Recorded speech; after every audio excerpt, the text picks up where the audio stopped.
La conférence des chefs d'État a adopté le budget qui a été recommandé par le Conseil des ministres et ce budget s'élève désormais à 769 381 894 dollars américains que l'on peut répartir comme suit, 458 millions à peu près pour le budget de fonctionnement et 310 millions pour le budget programme. Plusieurs chefs d'État ont suggéré que la tendance soit revue dans une direction qui permettrait de mettre plus de ressources sur les programmes, donc financer des activités dans nos pays, plutôt que de financer seulement le fonctionnement de l'organisation. Cette réforme doit permettre d'avoir une organisation plus efficace, plus efficiente.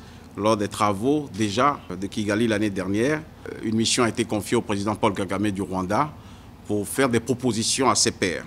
À Addis Abeba, cette fois-ci, nous avons pris la décision de mettre en place l'unité qui est chargée de conduire la réforme au sein du bureau du président de la Commission. La décision qui a été prise à Kigali de prélever 0,2% des taxes sur les importations éligibles.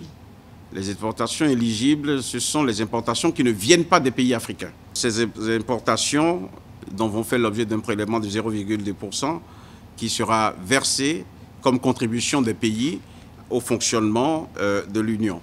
Une autre question importante a été la mise en place d'un comité des ministres des Finances dont le rôle sera justement de mettre en œuvre cette mesure importante de la taxe de 2% à reverser, mais aussi de voir certains pays pour lesquels ce problème pourrait poser un certain nombre de problèmes. L'Égypte fait partie des pays qui ont évoqué la difficulté que cela pourrait entraîner si des aménagements n'étaient pas trouvés, mais je pense que nous sommes en bonne voie.